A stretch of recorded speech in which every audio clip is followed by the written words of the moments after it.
For family offices, increasing allocations to alternatives also comes with more tedious tasks required to manage portfolios. Are these manual operational workflows slowing you down? This episode of the AYU Family Office podcast is brought to you by Canoe Intelligence. Born within a family office, Canoe uses AI and machine learning to automate manual workflows and transform how you manage your alternative investment data. Automate your document collection and data extraction process to turn tedious tasks into your strategic advantage, delivering precise outcomes and actionable insights to manage your alts smarter with Canoe. Over 200 family offices utilize Canoe to help improve efficiencies, scale their alts, portfolios, and future-proof the family office. Find out how in the podcast description or visit canoeintelligence.com/AYU. Welcome back to the Family Office podcast. Thank you for joining us once again. I'm here as ever. Well, not as ever. Sometimes we do them separately. Yes. But with my colleague, co-host, and close friend, Lucy Serban. Lucy, how's it going? Hi, Gus. Yes, it's great. I'm happy to be here. We're back in the studio today, and we have a really exciting podcast ahead. Back at home in Mayfair. It's nice to be in 12A Hill. Today we are talking about family and kids in family and transition.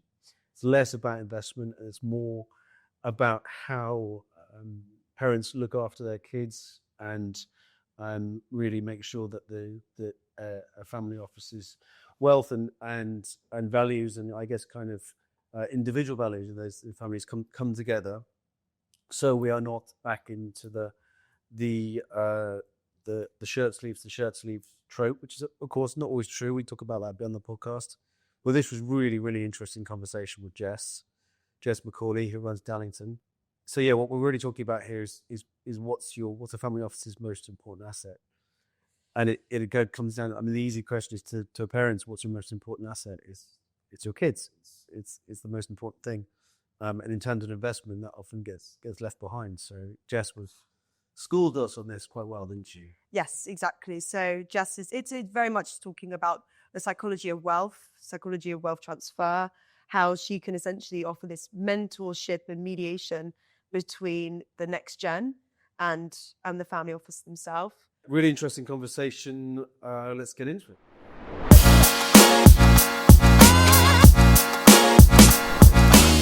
Hi, Jess. Welcome to the Family Office podcast. We're super happy to have you here today. Thanks for having me. I think to kickstart everything off, it'd be great to get an understanding of your background and how you kind of gone into this world of family offices. Okay, so this is sort of in my entire career. I kind of know nothing else. As soon as I graduated, I went to the Tavistock, which is the NHS hospital, to do my postgrad counselling psychotherapy. And while I was there, I started working with the Family Office Advisory part-time, doing next-gen development programs. So I was the person who was just sitting there collating curriculums, hiring in, financial advisors, beneficiary education to create these programs for, what we call the next gen. And I had every plan to continue NHS training, become a full-blown, on-the-couch psychotherapist. That had been the plan. The longer I spent in this family office advisory, which was supposed to be a 6-month part-time gig, by the way, that turned into 7 years, the more and more I saw, gosh, there are some really interesting, unique, under-researched, misunderstood problems in these families. And more importantly, there's no empathy for them. People do not have empathy for people with money. And this is a real shame because they have challenges too that, need supporting. So I still went and did my master's, but in consulting psychology. But at the time, and you'll probably find this really interesting, my observation work was in a prison. And you have to do X amount of hours of observation work. And I was doing my observation work in Holloway Women's Prison, which is not there anymore. And in the day, I was over here in Brook Street working with the Family Office Advisory, and some of the behaviours of that sort of caged prisoner versus next gen were really starting to become quite obvious. That you go in there with a name. You're notorious in some ways, good or bad. You stick to your group because that's what's safe. There is fear of being judged by the outside world. All of these, I'm giving quite extreme parallels, but the more I looked at it, I was like, this is really fascinating. What is out there? And there was some research, but a lot of it in the US, not much here. And so I said, look, I'm going to stay here, but please can I get more involved with these families? So that's where it started. So the more and more I was there, what I kept on seeing was people typically prepare what is widely understood as next gen. Okay, and I saw this as sort of the people coming through the door was sort of 30s, 35, maybe 40. They had finished university, maybe they'd done an MBA, they'd worked externally to the family business or come back in. None were teenagers, and what I kept on seeing was you can't expect somebody in their mid-30s, early 40s to be hauled in to a trust meeting or a family business governance meeting and understand this very new language if you haven't prepared them. There needs to be a sort of age-appropriate curriculum that goes alongside their, A-levels and their degree to prepare them, because the average 18-year-old is not a beneficiary of a trust, but all of our clients are. And none of mine knew what that meant. None of them knew what the roles of their beneficiary or of their trustee were. So I was like, okay, we need to empower them. We need to give them this information. So I sort of presented this to the firm I was with, and they liked it, but we were doing so much work in so many other countries that it just wasn't viable. So, I was younger, I had a lot of confidence, and I said, I'm just going to go and do it then. So I did, and that was 10 years ago, and I set up Dallington.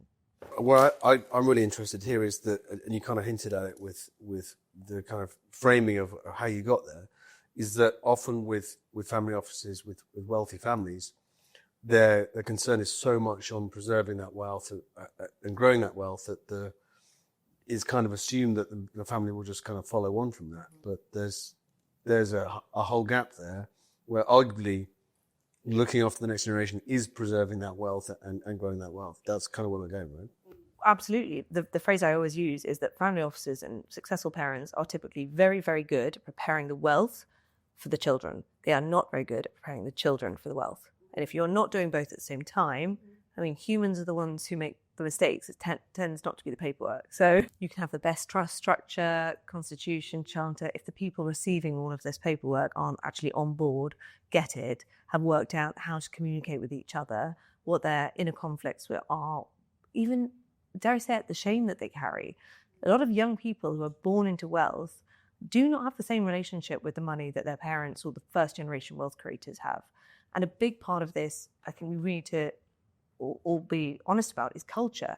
If you are a first generation, very successful wealth creator, the chances are you've come from a working class background, you might come from a single parent household, you will have done what we call blue collar jobs, hands on, you knew the price of a pint of milk and a loaf of bread because you were the one paying for it. You had cash in your hand, you managed your money. You then made it.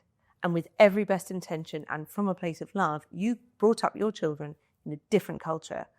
Maybe that's a middle class one. Maybe that's a gated community. You gave them everything that you couldn't have, Exactly. You weren't given. You weren't. But the reason why they're so successful is because they didn't have everything. So for a lot of parents, it's about how do you marry this? How do you get somewhere in between where you can gift them, some of the rewards of all your hard work, but at the same time keeps them that grit and that drive that you had. And that's a lot of the work that I do at Dallington. Don't screw them up along the way. Yeah. By giving them this whole Yeah. thing. What are some of the main psychological issues that you find amongst the people that you speak to on this? Yeah. So loneliness is a big one. So I think there's an assumption that if you're young and you've got lots of money, you're on the Rich Kids of Instagram page. This is very few people. Most of the mentees I work with are quite isolated. That's for a number of reasons. Sometimes it's because they've traveled a lot and their families live in, they're basically global citizens. And growing up, we all know you get that sort of tribe, don't you, in those sort of formative years. If you're moving around all the time, you don't get your tribe. So you get to your early 20s and you're quite resilient in other ways, like you can pick up and set up a new life somewhere. You find it hard to really connect with people. So that's one of them. Something I see a lot is this issue of motivation. Now, it sort of goes two ways. You either get the young adult who is type A, I'm going to at all costs prove that I am worthy of this. I deserve my seat at the table. I'm going to get my degrees, my MBA, top of the class. Often at, personal expense, stress, anxiety, all of that. Then you have the other side, which are people who seem lazy. In my experience, they're not. The overwhelm of the pressure that your parent is that person, you just think, I'm never going to make it. I'm never going to get that. And if you walked into every single room and someone went, oh, it's Jane's daughter or John's son, that's how you start your life. You're just like, well, why bother? I'm always going to be someone else's. I'm never going to be able to cut my teeth in my industry and it be mine. Even if they're really successful in their own, at some point it will still come back to the fact that they are the daughter or son of. And it has to be acknowledged. Living in that shadow. You have that along with like celebrity culture as well, right? Absolutely, yeah. You are living in the shadow. So we will say that it's really important to address that. But for parents, it's really tough too, because in my experience, these parents are all really loving, well-intentioned, and they want the absolute best for their children. The problem is the best is sometimes too safeguarding. You know, all these safety nets that all of my young adults that I work with have. Too much cotton wool. Way too much. The reason parents are successful because they sure as hell didn't have that. So we always try and say, look, can we look at what you've got around you? How many safety nets? And also the tolerance for fixing. So all the parents I work with are incredible problem solvers. I mean, that's what they do every day. And they have armies of people to problem solve. And we just say, if your child messes up, and by that I mean, you know, a normal mess up. So they blow the budget, they fail some exams, they cook up the interview. Let them feel it. Let them feel it. Don't swoop in, don't save the day, let them have to have, you know, less money for the rest of the month or whatever it is, because if they don't feel it, they're never going to learn. And it's frankly, it's the most loving thing you can do. Has this really been addressed much historically, or is it just, is this a kind of your approach? Is it a relatively new thing? I guess the question I'm asking there is, would it be solving the problem after it's occurred in the past, and here this is slightly more proactive? Yeah, so you're absolutely right. Historically it's a lot of, there's a problem. For example, there's an active addiction issue, overspending. The one we hear all the time is, I've got this incredibly entitled child. They seem to spend like no tomorrow. Well, they haven't got that themselves. Let's, I always say that's really important. You know, you've given them access. Let's talk about that. So what we have is there are lots of very wonderful therapists and psychologists out there who will help deal with the symptoms and treat, as it were. And then you have wonderful, not everywhere, but wonderful family office reps, and they tend to be the ones who are more, let's say, emotionally attuned themselves. Maybe they've done their own work and they spot a problem within the family they're supporting, and they say, I'm going to try and sort of safeguard a bit and guide and mentor you. But to have a program where you say to families of affluence, of success, most likely you're going to come across some of these problems. Why don't we get ahead of it? No, we're the first ones. And how are you working with these people? Are you just working and supporting the next gen? Are you bridging the gap between the next gen and the older generations, acting as a mediator role? Can you elaborate on that? So we work with 16 to 30-year-olds. Pre-COVID, it was 16 to 24. But there were so many, across the board, not just within this group of society, but there were so many people who just hadn't launched into life because everything had got, slowed down. So we raised it a bit. So we work with them for about 18 months at a time, and they are on our mentoring program, which is very psychologically informed. We don't always lead with that because not every family wants that. And we have a curriculum that covers personal and practical elements. So, for example, everything from the psychology of money, the perception of privilege, roles and responsibilities, like we were talking about earlier. How do you differentiate between a single, a multi-family office, your wealth manager, your trustee? These are all roles that most of them, they're people in their lives, but they don't know what their roles are. They wouldn't know why they would call one versus another and what sort of relationship they have. And then on the more personal side, we're very hot on understanding conflict. So most siblings will probably siblings and cousins will have to make big decisions at some point regarding their parents, their health, maybe, funerals, things like that. But our families have to make enormous decisions with huge responsibility that impact actually potentially thousands of people that are employed by that company. So it's really important they all understand how they respond to stress, how they communicate. So that's a big part of the work as well. And you touched on this idea of perception of wealth or psychology of wealth. Can you, again, elaborate more on that? Where do a lot of people start in their basis of that? And going through the program, how do they take that away? Silence is how they start. When you say to a person of wealth or privilege, can we talk about your privilege? They are like, are we going to address this? Because there's a lot of shame, actually, like, oh, I've grown up with this. It's almost survivor's guilt. Why me? And whenever I speak at Next Gen conferences, which I always do a lot of, I try and run this session and I get everybody into groups and I say, right, I want you all to talk about the rites of passage you've been through, by which I mean, how many of you here have been told you only got into that university or got that job or whatever because of who your parents are? How many of you have had that? And nobody wants to go first. And eventually it opens up and then I can't stop them talking because they've all had so many experiences. And if they can't share the problem, you're just carrying it on your own. So it's actually really supportive to know that there are other people who have had this. Now, I'm giving the sort of light touch stuff. Let's not, when I even tell people what I do, they go, oh, rich people need that. That's a thing, you know? And you think, crikey, again, such lack of empathy. And I would say some of this is because, let's even just look at the media, look at Netflix, look at all the shows that are made.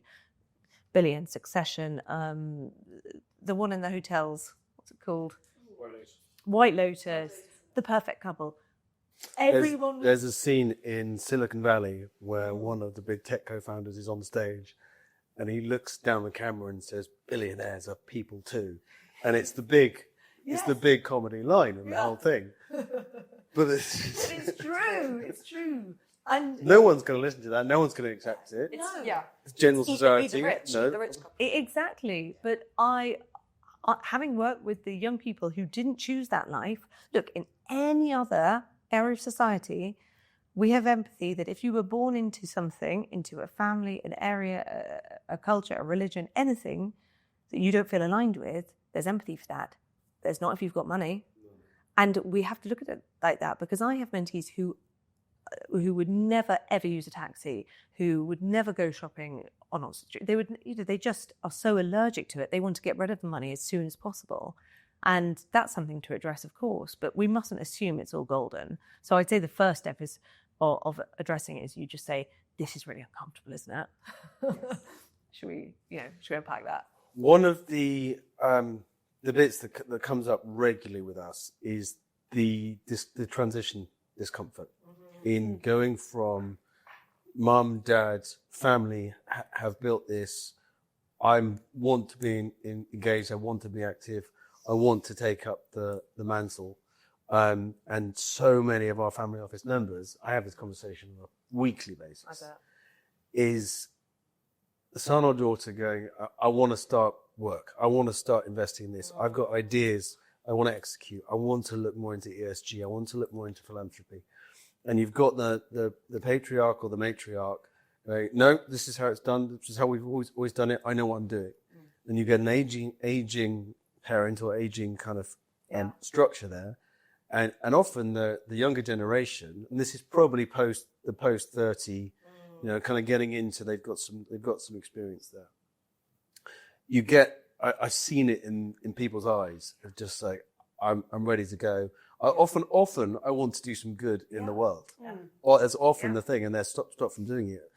Maybe all the assets are stuck in just a real estate portfolio. That's a very common one. And they want to go out, they want to fund startups, they want to employ people, they want to deploy capital into ESG, they want to start giving some of the money away. How do you have that conversation to kind of open the channel between mum and dad and help that transition go? Well, I want to answer that in two ways. First of all, there is a way to, can't necessarily always prevent it because it depends on the behaviour and the character of the patriarch and matriarch holding the assets. But I always say they start too late. You should be giving your children sort of 16 plus small amounts to manage themselves and see what happens. For example, all of our families have foundations. They invest in philanthropy, are very heavily involved in that. Why do you assume that your child is going to have the same passion about your charitable endeavours and want to put that same care in, tell them, I'm going to give you £5,000, whatever, to go off, do your research, find, 3 really reputable charities or initiatives that you want me to invest in. Go and speak to your siblings about this. Come up with a proposal, a plan, present it to me. Start treating them, like the adults that you want them to be when they're 30. And if it goes wrong, that's fine, because you can learn from the mistake. It's much harder to come back from a big mistake in your 30s when millions are on the table. So you can sort of prevent that by starting that exposure much earlier. In terms of the conversation, intergenerational conversation, this is a really tough one because it's all about control. Now, it depends on the different generation, first, second, third, fourth, and it gets more complicated in some ways. But the first or second is one of the toughest because, again, generally speaking, this won't be everybody, but first generation wealth creators usually need quite a lot of control. And it's often because of where they've come from. There is a reason. They feel much safer with control. They have managed everything themselves. There haven't been people to manage the money and the property. They've also had to fight off Absolutely. threats the whole time Yes. to retain what they've built, Yeah. which is a massive, massive deal. Exactly. And it's not that they don't trust their children, but they just only trust themselves to manage most things. So the idea that they would then hand that off to their children is so overwhelming for them. And even the ones that try then end up inadvertently breathing down their necks and overseeing and everything. And then the next gen just go, oh, forget it. I can't do this. So I would always say we have to start with the parents. This has actually got nothing to do with your children. This has got to do with what tolerance have you got for relinquishing control, for seeing some mistakes get made. If you're very successful, you've made a hell of a lot of mistakes. You've learned quickly and you've got back up, but you've had the opportunity to do that. Can you not afford that to your child? It's the only way they're going to learn. So that's a really important part. If they are not able to relinquish control, they have to understand that it's never really going to work. Yes. So who typically approaches you? Is it the children or is it the adults? And how does that? I've never had a child approach me yet, but luckily they're all very open to it. So typically it's the parent, but the parent will have come through the trustee, the family office representative, sometimes the private banker, the wealth manager, the amazingly psychiatrist, the GP. Anybody that has that sort of close relationship with the matriarch, patriarch is usually the person that says, I think something's going on here or might do it. It's worth talking. I think this is going to come more and more to the floor because we are in a huge transition to wealth where the family offices are being created. As boomers retire and pass on, it's going to happen more and more and more. So this should become more de rigueur. Yeah. And the younger generation just have a different language and fluency around, emotional regulation. They're actually far more astute and mature than their parents and grandparents' generation when it comes to talking about how they feel about these things. And that can be really confronting for parents. So we just try and, level the playing field. We've just got to get them all around a table. But what I say a lot is if the phrase is, it takes, what is the phrase? Sorry. Stop. If the phrase is, it takes a village to raise a child, then we have to think that we, collectively, be that the technical people or the more personal, emotional people, are this generation's village. And we need to be much better at collaborating than historically this industry has been. And this cannot be about, this is my client, that's yours. These are humans. And when we work together, they get the best of us. And actually, that's the best long-term thinking for the client and for you.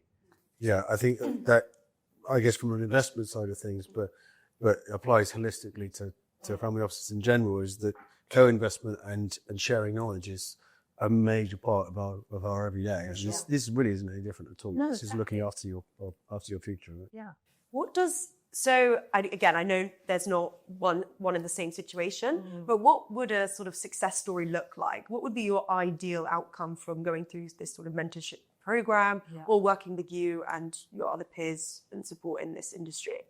So I think that the main thing is that the younger generation has a voice.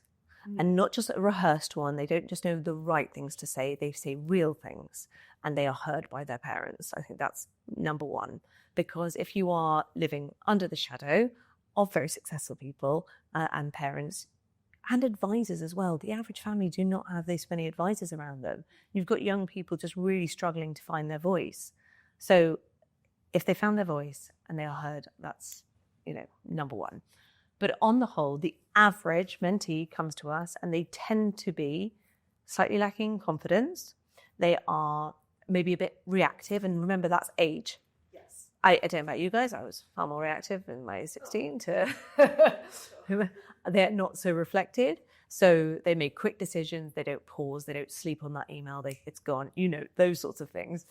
They also haven't necessarily found what makes them tick, because when you have access to everything, when everything is a potential option, actually nothing is appealing. It's a bit like, when you turn on Netflix and you cannot choose anything, and all you do is scroll because everything is available to you. It's actually much easier when there's only 3 things.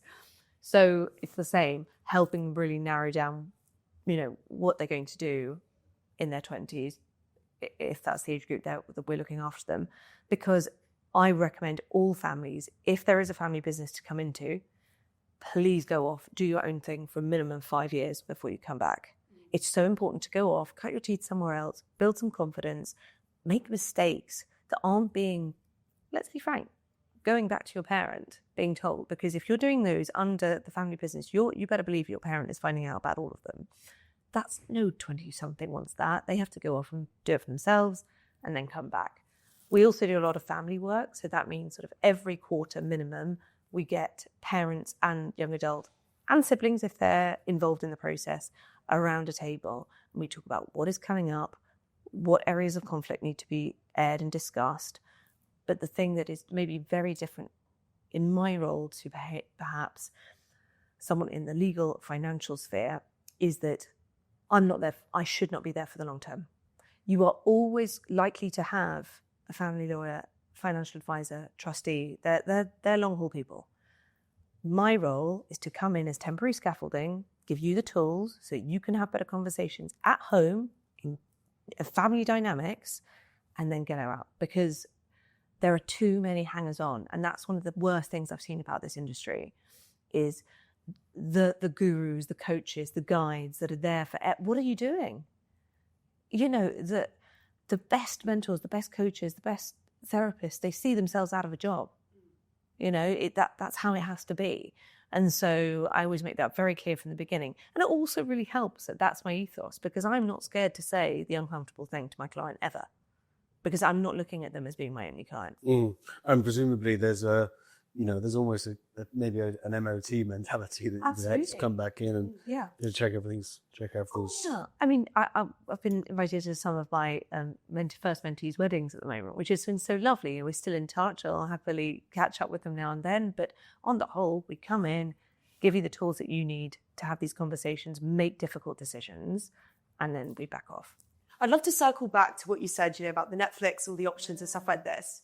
I can imagine purpose being something very hard, maybe a struggle for these younger generations to find, because they're essentially trying to carve that out with a world where maybe they're living in someone's shadow. How have you found that? What's this idea of purpose, and how do you create purpose? Do you? I don't know. I mean, yes. So it is really difficult. I will go mad if I go to another conference when there's someone talks all about how the next generation needs purpose. Oh, stop.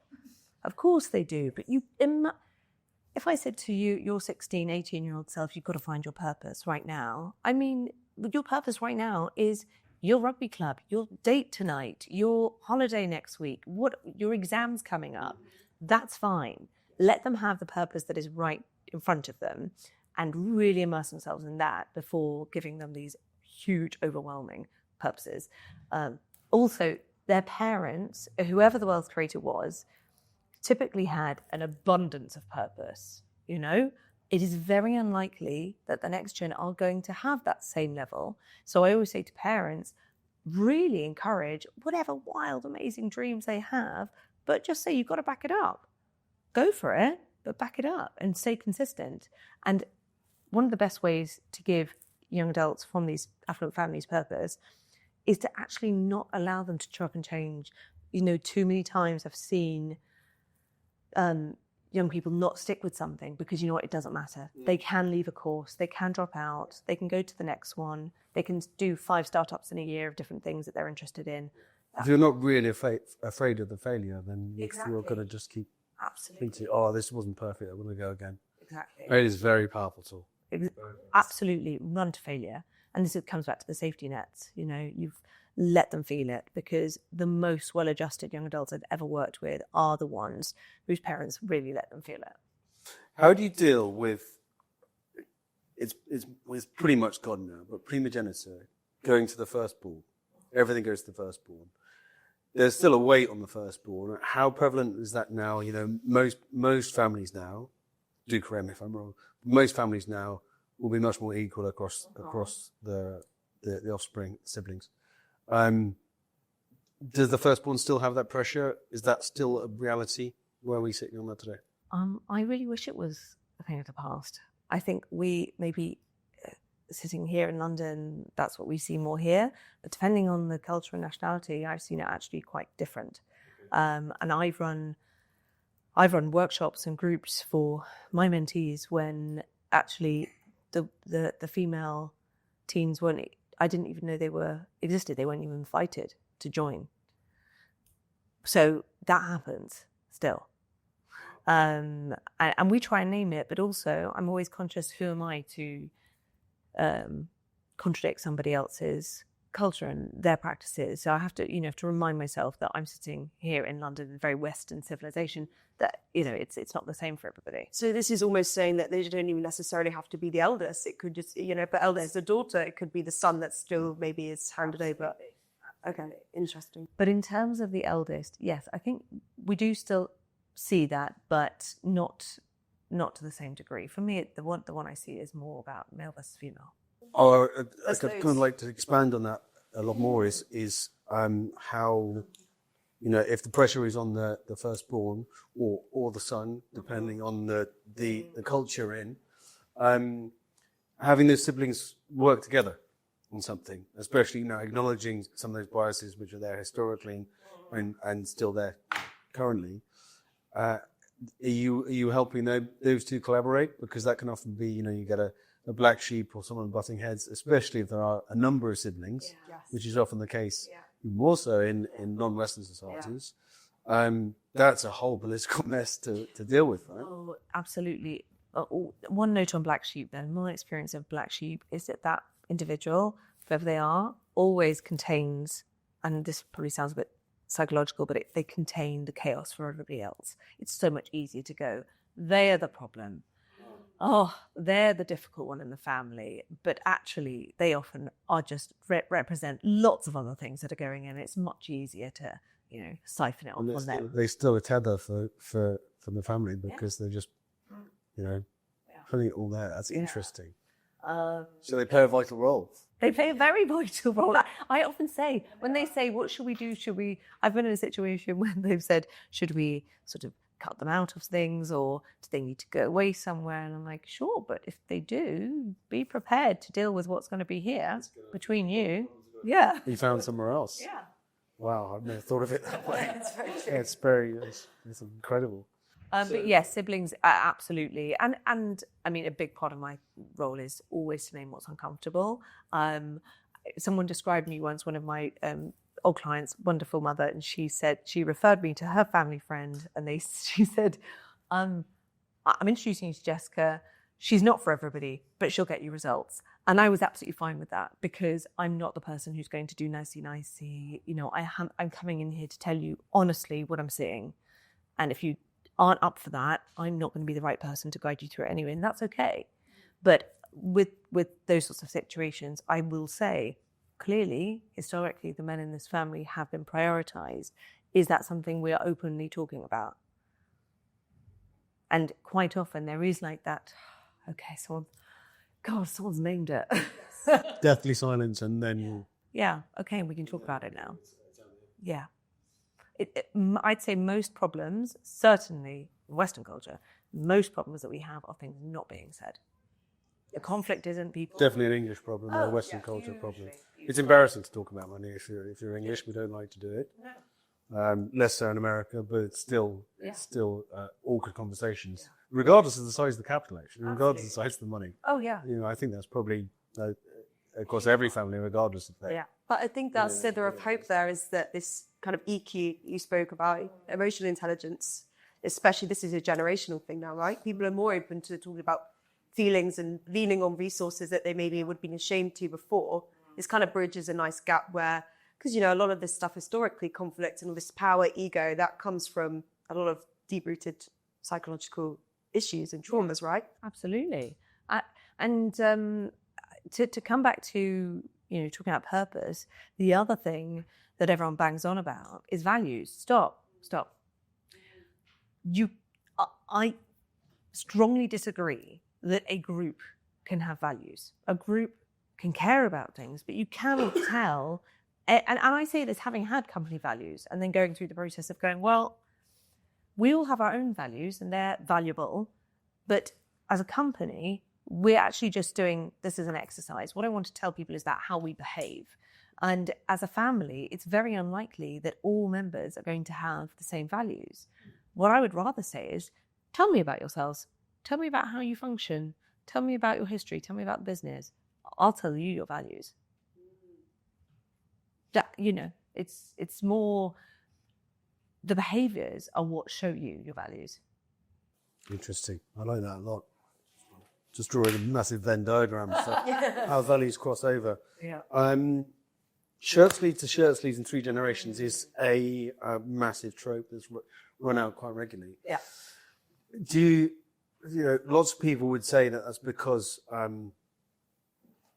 that third generation is too far away from investment and business acumen. Are you saying here that really it comes down to the family process and the transition thing? I know it's not always true. No. It's not always true, and it is a trope that's trotted out. But really, what you're talking about here is solving that. Losing this disintegration of the family and the family wealth. Yeah. So first off, even though I'm not the expert in it, there has been a lot of research in the States by Jim Grubman, who wrote Family Wealth 3.0, about how this is actually not the case. So wealth is not typically lost in 3 generations in family businesses. That's more money. It's not necessarily a family business that's going to disintegrate over 3 generations. So there's been a lot but it is used all the time. I agree. Now, in my experience, and part of the reason why I also do this is in my own family business experience, that was the case, that the technical aspects were looked after, but the human side weren't. So everyone got a nice pot of money and a lot of land and didn't have to do anything anymore. And actually, if we come back to purpose, having a lot of money but no purpose is dangerous. But having no money and a lot of purpose is motivating. Yeah. Wow, I guess I love to look forward. What is kind of next, I guess? What is the goals for this year and going forward from what you've seen? Well, for me personally, or in the industry, do you mean? Both, okay. So in the industry, what I really like to see is let's stop with the tokenism for next gen. It is a hot ticket right now. Everyone and his wife wants to run a next gen program, a next gen conference. They've stuck a widget on their website about it. Getting a bunch of your clients' children in a room together to talk about investments and philanthropy and have somebody give them a speech on entrepreneurship is not really doing the work. It's so surface. Let's get deeper. Let's really talk about their unique issues. Also understand that they are adolescents or young adults and what they're going through regardless of the wealth and how that impacts them in the way that they communicate with the world and each other. So I would like to see some slightly more psychologically in-depth, conversations and conferences and events happening. Yeah. Because it's such a shame. They have this amazing opportunity to get this group together, and actually they could be creating so much more of a peer network to support one another than what they're currently doing is one aspect. In terms of my work, I'm writing a book at the moment, so that's exciting, and I'm writing it with AG2 and his experience of, being that recipient of the wealth and being in that shadow and how to step out of it. So it's very much a guide, a map, if you're in that situation. And just continuing this work, I just love it so much. I feel so blessed to do this work every day. Amazing. Well, we're going to link that in comments. I think we're going to have to do more on family dynamics, especially at the Family Office Summits. This is something which is just so interesting. We focus a lot historically on the wealth management side of things and the investment side of things. Yes. But this is, a step back and arguably the foundation for the whole thing. So I want to talk about this way more. There is one thing that I think is really important, because I imagine a lot of your listeners are family office representatives and supporting them. In my experience over the years, there's always one person in a family office or a multifamily office who gets it. And they don't necessarily have to be a parent. They don't necessarily have to have gone through something traumatic, but they see the need for the human care in this. And they are the biggest advocate, and they're the person who will ensure this happens. You need one of those. Every family office needs one of those people to make sure that they are looking at this and taking care of it. They sometimes get a bad rap because they're the person going to the principal saying, "Oh, I think there are some problems with your son or your daughter, and can we get on top of this?" And they don't want to hear that. They want to hear about the progress of their portfolios and whatnot. But it's super important. What I would say is, if you are primarily a financial institution, though, a big one, do not play pseudotherapist. Be really careful about the risks that you play when you do that. If I started getting financial, tax, legal advice, big red flag, as it should be. Yes. It also jeopardizes my relationship. What are you coming for me for? I should also add that in the same way that people who are in the legal, financial, tax world have all got their own qualifications, supervision, regulation, so do we.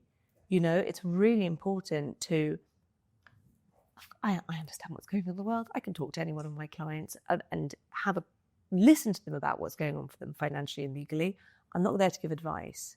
And I think that's what's really important, is that technical advisors can be empathetic and they can be emotionally attuned, and that's really important, but know your line. Yes. I mean, I can't tell you the amount of people who I've spoke to who work at family offices who have said, yeah, I do this, I do that, and I'm a therapist or psychologist or whatever it is for the family as well. They're dealing with, issues, or not necessarily issues, but things beyond their remit. Yeah. And like you say, you wouldn't get yourself to go to advise someone on tax. So why would you put someone in a position to potentially give advice on their mental well-being? And let's collaborate all day long, absolutely. Yeah. I love it when a family office say, "Jess, will you come in as part of our, annual away day with the family, and will you do a session that is sandwiched between the tax and the legal or whatever?" So we making this far more fluent and normal for the family. But by no means am I sitting in to advise on those aspects. Yeah. Amazing stuff. We're going to get this more on panels. Jess, thank you so much for today. Really, really interesting. We'll get back on podcast soon. Been amazing. Thank you. Well, that was fascinating. We don't cover a lot of the family side of things. We don't cover it enough. We have done, values and structure before, but actually getting under the skin of the getting under the skin of the psychology of the parent-child dynamic, the sibling dynamic, transition dynamic. It's there's a lot there. I think understanding some of these issues that the next gen face is actually very important, because a lot of people have this lack of empathy for these people that essentially deal with other problems. They might look different to the average person, but again, there needs to be empathy there, and having the resources to be able to develop these well-rounded individuals that will take on this family assets and wealth and companies is essential, right? And I think Jess is touching on something that a lot of people aren't really talking about massively in this space. Especially when we talked about it during it, but it's definitely an English disease, is to be embarrassed to talk about, or to be reticent to talk about money and wealth. It's less so, but across the world, and especially in the US, it's easier to have those conversations. And the transition is better. But if you want to protect your legacy, by protecting your kids and teaching them how to handle this, especially when they've inherited it, they haven't necessarily built it. Making sure that they're okay, fine, upstanding human beings. Mhm. You can actually carry the baton that you've built and hopefully do some good in the world with it. What's not to love there? It was fantastic. I want to talk about this a lot more. No, I completely agree. It's a really nice, refreshing topic to talk about, because a lot of the times we speak on the financial side, but we look less so on the human aspect, which is that it informs all the financial stuff as well, right? So yeah, really interesting. I hope everyone enjoyed it as much as we enjoyed hosting it. So Gus, what's next? What's next? I mean, as ever, we're non-stop. There's always events. Members drinks in London next week, but that happens every month. Yes. If you're watching this down the line, that's past next week. I think maybe Atlanta Dubai. as well. Oh, Atlanta in A new one for September us as well. Yeah, working with UK government Department of Business and Trade, a very private family office conference, which we are very thankfully invited to and contributing to, which is really exciting. And then, of course, our own family office summit in London on October 2nd, and we're then skating on to 26 and a family office summit in Switzerland, which is very exciting. More details on that coming out shortly. Back to Miami, back to New York, spending time in Dubai, members events all around the world. We're busy. Plenty of stuff coming up. So yeah, stay updated. Look out for all these events. There's going to be plenty more in London and all those other cities that Gus mentioned. And yeah, once again, thank you for listening. Great. Have a good day, guys. See you soon. For family offices, increasing allocations to alternatives also comes with more tedious tasks required to manage portfolios. Are these manual operational workflows slowing you down? This episode of the AYU Family Office podcast is brought to you by Canoe Intelligence. Born within a family office, Canoe uses AI and machine learning to automate manual workflows and transform how you manage your alternative investment data. Automate your document collection and data extraction process to turn tedious tasks into your strategic advantage, delivering precise outcomes and actionable insights to manage your alts smarter with Canoe. Over 200 family offices utilize Canoe to help improve efficiencies, scale their alts, portfolios, and future-proof the family office. Find out how in the podcast description or visit canoeintelligence.com/AYU.